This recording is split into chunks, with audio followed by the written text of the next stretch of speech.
Hello and welcome to a summary of the events of international relations up to World War II.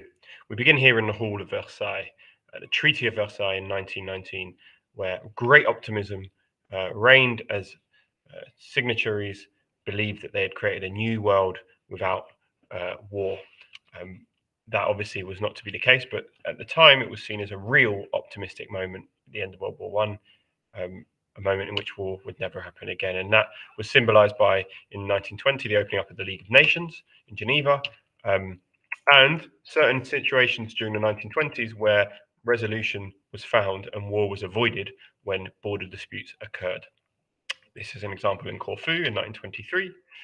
There are also examples of disarmament, attempted disarmament, and the World Disarmament Conference, which happened in 1932, although seen as a failure in the end, was another example of successes in trying to talk about removing weapons from the world and avoiding another war. The 1930s, though, things start to really kick off. But before we get there, in 1924, a Dawes Plan is signed, an agreement basically to help out the German people because they're failing to pay back the reparation payments from the Treaty of Versailles. And that's a help from the US that's given in 1924. In 1925, you see the Locarno Pact, in which Germany accept the borders of Western Europe, and as a return, they're able to join the League of Nations. And we also see the Kellogg-Briand Pact, the high point of post-World War One peace, in which countries agree to avoid going to war or avoid disputes or conflicts, and therefore promise in disagreements to go through the League of Nations.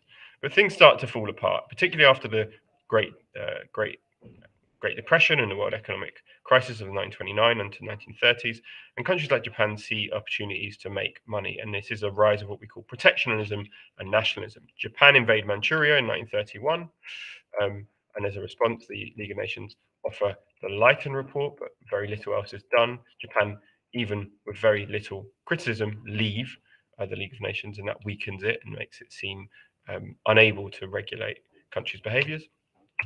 In 1935, the Italians go and invade Abyssinia using brutal methods of chemical weapons and others to violate Abyssinia's sovereignty.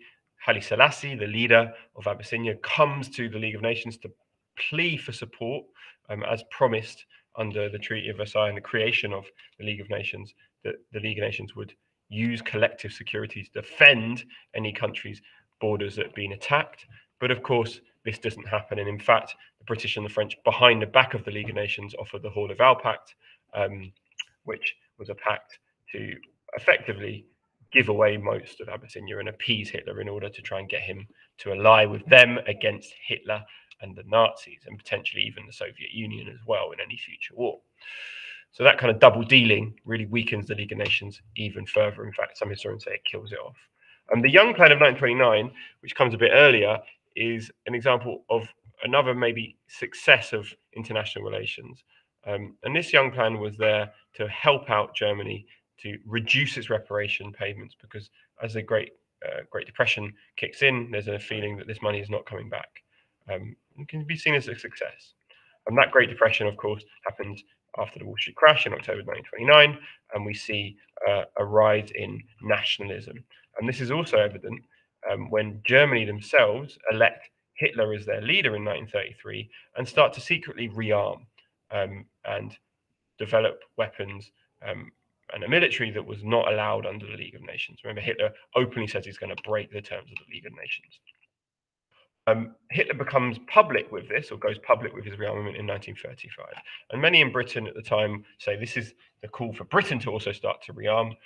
Leaders at the time, including Prime Minister Stanley Baldwin, are a lot less keen to do so. And that is a key moment in what many historians, particularly the guilty men historians, would point out to as the kind of immorality and the stupidity of the British government at the time.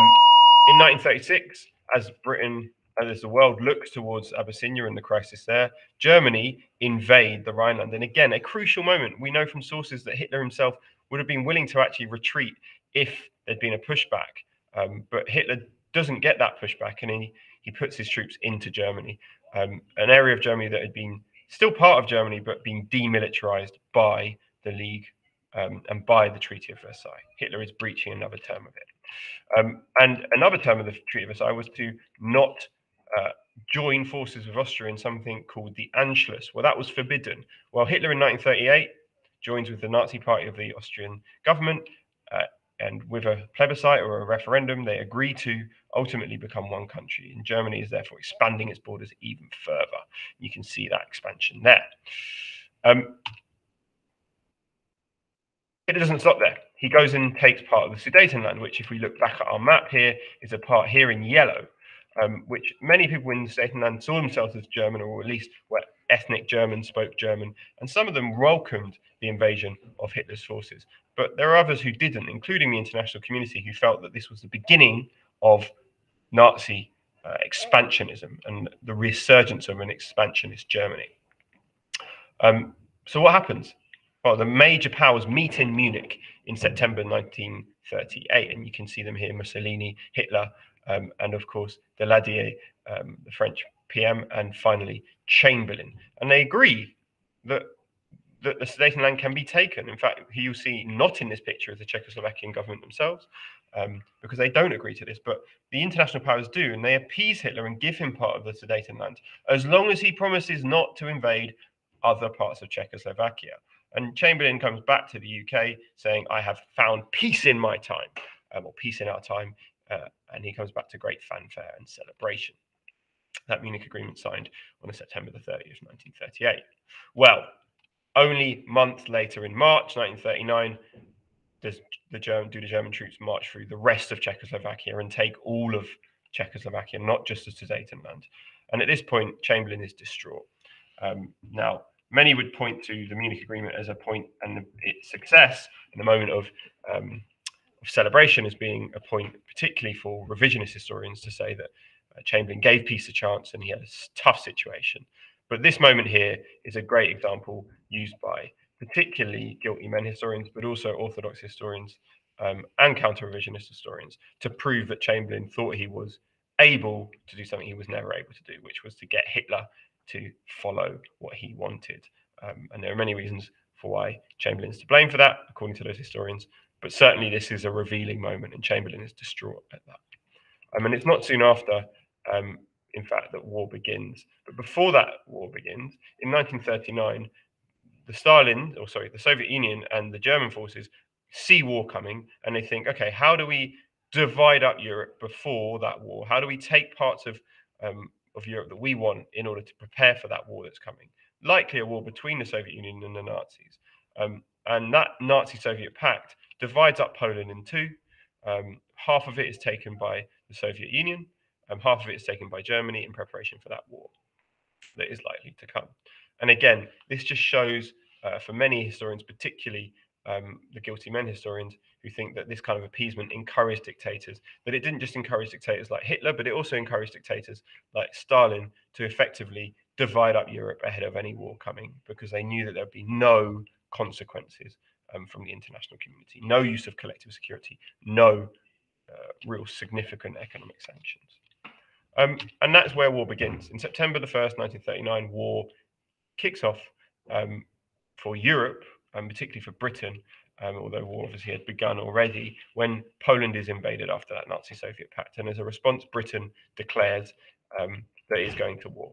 In 1940, that war can no longer be led by Chamberlain because of his failed appeasement policy. Chamberlain actually dies soon afterwards, and Churchill takes charge. Churchill being the famous historian of the Orthodox school, and also someone who had argued always to not appease Hitler, and argued for rearmament. And that is the story of international relations up to World War II.